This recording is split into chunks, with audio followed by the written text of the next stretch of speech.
আসসালামু আলাইকুম। আলহামদুলিল্লাহ, আমাদের প্রজেক্ট অনেকটাই এগিয়ে গেছে। এর আগের ভিডিওতে আমরা দেখিয়েছিলাম যে ডাউন জালিটা হয়েছিল। এখন আমাদের টপ জালিটাও কমপ্লিট, প্রায় হয়ে গেছে। কিছু কাজ বাকি আছে সাময়িক, এবং সেই সাময়িক কাজটা হলে আমরা ইনশাআল্লাহ ঢালাইয়ের দিকে এগিয়ে যেতে পারবো। এবং আমাদের যে টপ জালিটার নিচে আপনারা দেখতে পাচ্ছেন যে পাইপলাইন গিয়েছে। এই পাইপলাইনটা ইলেকট্রিক ওয়্যারের জন্য পাইপলাইন করা হয়েছে। ইলেকট্রিক ওয়্যার যাবে বলে এই পাইপলাইনটা ফেলা হয়েছে। আরও কিছু ইলেকট্রিকের কাজ বাকি আছে।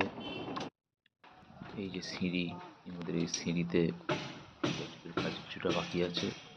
সিঁড়িটা তার দিয়ে ব্যান্ডিং কিছু কিছু জায়গা বাকি ছিল, সেই জায়গাগুলো কমপ্লিট এবং ফিনিশ চলছে। ফিনিশ হয়ে যাওয়ার পরে আমাদের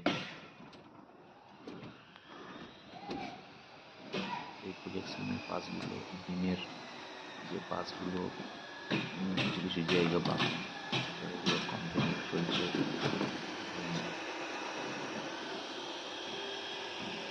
প্রজেকশন প্রায় বাকি আছে কিছুটা। এই যে লিফটের সাইডে একটা সিঁড়ি আছে, আর পাশে একটি সিঁড়ি আছে, দুটো সিঁড়ি মোট, আর একটি লিফট। কমপ্লিট হলে আমরা এগিয়ে যেতে পারবো আমাদের ঢালাইয়ের দিকে। আমাদের ঢালাইয়ের জন্য কাজ রানিং অবস্থাতেই রয়েছে, এবং রানিং হলে আমরা ঢালাইয়ের দিকে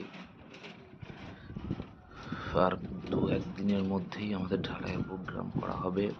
এবং ঢালাইয়ের প্রোগ্রাম হলেই আপনারা দেখতে পাবেন যে কীভাবে আরএমসির মাধ্যমে ঢালাই হচ্ছে। ঢালাইটা একটি ভালো, এইটি আমাদের লিফট, এবং লিফটের কিছুটা ব্যান্ডিংয়ের বাকি আছে। দুটি গ্যাপ আউট, আর এইদিকে 3 BHK এবং 2 BHK ফ্ল্যাটের কার্পেট সাইড মাপ। ইনশাআল্লাহ এইভাবে কাজ চলতে থাকলে রিসেন্ট আমাদের কাজ কমপ্লিট হয়ে যাবে। আসসালামু আলাইকুম।